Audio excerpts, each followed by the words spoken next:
Hi గారు, welcome to our channel. ప్రస్తుతం మనతో పాటు భరద్వాజ్ గారు సీనియర్ జర్నలిస్ట్ ఉన్నారు. వారితో ఒకసారి మాట్లాడదాం. సార్ నమస్కారం. సార్ నమస్తే అండి. సార్, పవన్ కళ్యాణ్ గారికి ఒక ప్రశ్న ఎదురైంది. అల్లు అర్జున్ గారు అరెస్టు పైన మీరు స్పందించాలని చెప్పేసి మీడియా వాళ్ళు అడగడంతో ఆయన కాస్త ఫైర్ గా, అంటే ఇదే అంశం ఉందా, ఇది సంబంధం లేని విషయం, అక్కడ ప్రాణాలు పోతుంటే సినిమాల గురించి మాట్లాడతారేంటి, దీనికన్నా పెద్ద అంశాలు చాలా ఉన్నాయి చర్చించడానికి, దాని మీద డిబేట్లు పెట్టండి, మాట్లాడండి అని చెప్పేసి కాస్త మీడియా వాళ్ళ క్లాస్ బీకి దాని గురించి మాట్లాడకుండానే వెళ్ళిపోయారు. మరి ఆయన కామెంట్స్ ని ఏ విధంగా చూడొచ్చు అంటారు? ఎందుకు మాట్లాడాలని అనుకోలేదు? అంటే వాంటెడ్‌గా ఇది ఆయనకు సంబంధం లేని వ్యవహారమే.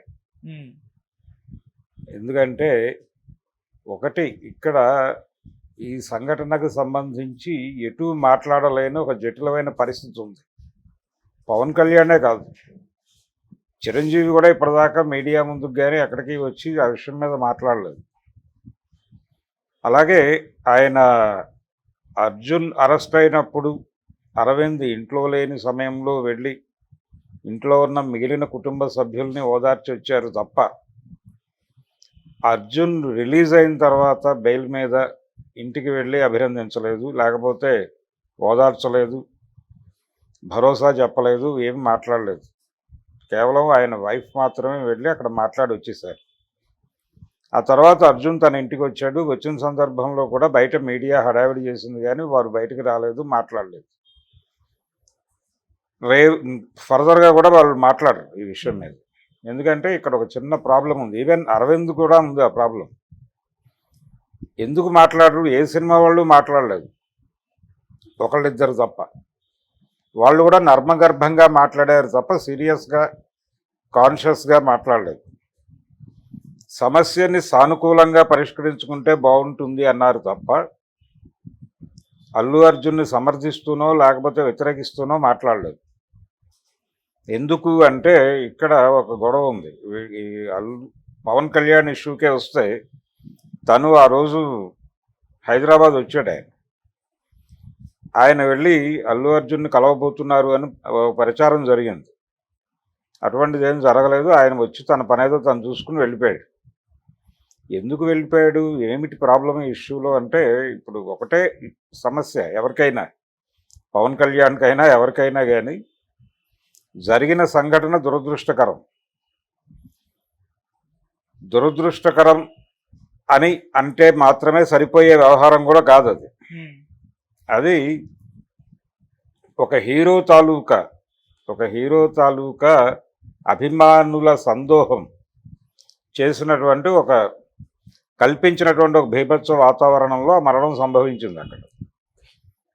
అందుకని దాన్ని సపోర్టు చేయలేరు, వ్యతిరేకించలేరు. ఎలా మాట్లాడినా ప్రాబ్లమే. పర్టికులర్గా వాళ్ళకి, బయట వాళ్ళకి పెద్ద ఇష్యూ కాదు, మాట్లాడవచ్చు. అయినా వాళ్ళు మాట్లాడట్లా. ఇండస్ట్రీ పీపుల్, బయట వాళ్ళు కొన్ని కామెంట్స్ చేస్తున్నారు. ఇండస్ట్రీలో ఉన్న ఒకళ్ళిద్దరు పెద్ద తలకాయలు కొంచెం సిస్టమేటిక్గా జరిగిన విషయాన్ని ప్రస్తావిస్తూ ఇలా జరిగి ఉండకపోతే బాగుండేది, లేకపోతే దీన్ని ఇలా హ్యాండిల్ చేసి ఉంటే బాగుండేది అని మాత్రమే మాట్లాడారు తప్ప లైన్ తీసుకుని ఎవరు మాట్లాడట్లేదు ఈ విషయంలో. అందుకని ఆ సెన్సిబిలిటీస్ ఉన్నాయి కాబట్టి పవన్ కళ్యాణ్ అది ప్రస్తావించటం తగదు అనుకున్నాడు. రెండోది, ఆయన చెప్పినట్టుగా అక్కడ ఏపీకి సంబంధించిన గొడవ కాదు అది, తెలంగాణలో జరిగినటువంటి ఒక వివాదము. దానికి సంబంధించి తెలంగాణ ప్రభుత్వము, సినిమా పరిశ్రమ ఒక సమావేశం ఏర్పాటు చేసుకుని సార్ట్అవుట్ చేసుకున్నారు. అది అయిపోయింది. ఇప్పుడు దాని మీద ఆయన అభిప్రాయం చెప్పి ఏం చేయాలి? ఒకటి ఇక్కడ అంటే ఒక దశలోనేమో అది ఆ ఇన్సిడెంట్కి, ఆ హీరోకి సంబంధించిన వ్యవహారంగా మాత్రమే ఉంది. ఆ తర్వాత ప్రభుత్వానికి సినిమా పరిశ్రమకి మధ్య రిఫ్ట్గా మారింది అది. అందుకని అది కొంచెం సెన్సిటివ్ ఏరియా ఆయనకి, పర్టికులర్గా పవన్ కళ్యాణ్కి.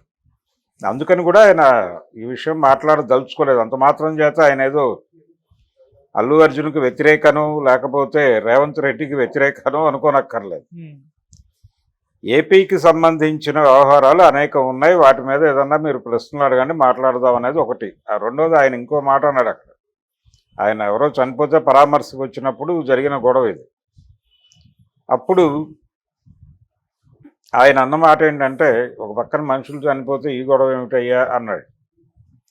దీన్ని ఎలా లింక్ చేస్తున్నారంటే, ఇక్కడ రేవతి మరణం గురించి ఆయన మాట్లాడినట్టుగా లింక్ చేసి అల్లు అర్జున్కి వ్యతిరేకంగా మాట్లాడినటువంటి పవన్ కళ్యాణ్ అని ఒక ట్విస్ట్ చేసి, అంటే వక్రీకరించు ఓడించు అనేది ఒక పద్ధతి ఉంది తర్కశాస్త్రంలో. ఓకే. అలా దీన్ని ట్విస్ట్ చేసి వక్రీకరించి పవన్ కళ్యాణ్ని టార్గెట్ చేస్తూ ఆయన ఇంకా మనసులో పెట్టుకున్నాడు ఆ శిల్పారావి దగ్గరికి వెళ్ళటాన్ని, ఈ టైపులో కథనాలు ఉండి వార్చేస్తున్నారు. చాలా అంటే ఇప్పుడు ప్రధానంగా ప్రజలు కన్జ్యూమ్ చేస్తున్నటువంటి న్యూస్ మీడియా ప్లాట్ఫామ్స్ మీద ఈ వార్త ఒకటి నడుస్తోంది. దానికి చెప్పను బ్రదర్ అనే టైటిల్ పెట్టేసి మరీ నడిపేస్తున్నారు. ఆ రోజున అల్లు అర్జున్ పాపులర్ డైలాగ్ అది. చెప్పను బ్రదర్ అనేది అతనేనా అనేది మేము కూడా అనగలమని అన్నాడు ఈయన అన్న టోన్లో కూడా కథనాలు రాసేస్తున్నారు. కానీ జరిగింది వేరు. ఆయన అసలు ఈ వ్యవహారం మీద ఎక్కడా కూడా స్పందించకూడదు అనేది వాళ్ళు స్టాండర్డ్ రూల్ ఒకటి పెట్టేసుకున్నారు. అందుకని మాట్లాడకపోవడం అనేది మంచిది కూడా.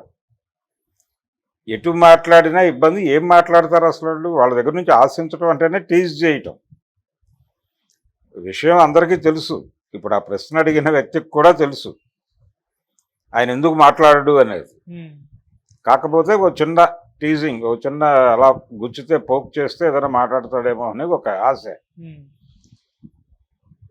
ఒక వివాదం ఉంది మెగా ఫ్యామిలీకి అల్లు ఫ్యామిలీకి మధ్యలో, దాన్ని కొంచెం రైజ్ చేస్తే బాగుంటుంది అనేటువంటి ఒక జర్నలిస్టిక్ క్యూరియాసిటీతో గుచ్చారు.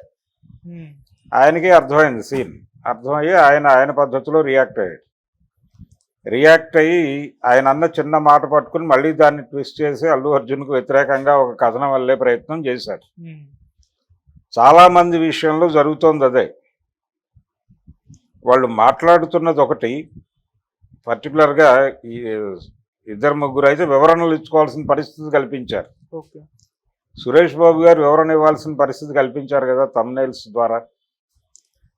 అంటే ఆయన మాట్లాడింది వేరు, అంటే అది ఇన్సిడెంట్ మీదే మాట్లాడాడు, జరిగిన వ్యవహారం మీదే మాట్లాడాడు. కానీ ఆయన మాట్లాడింది ఒక పెద్ద మనిషి తరహాలో జనరలైజ్ చేసి మాట్లాడాడు.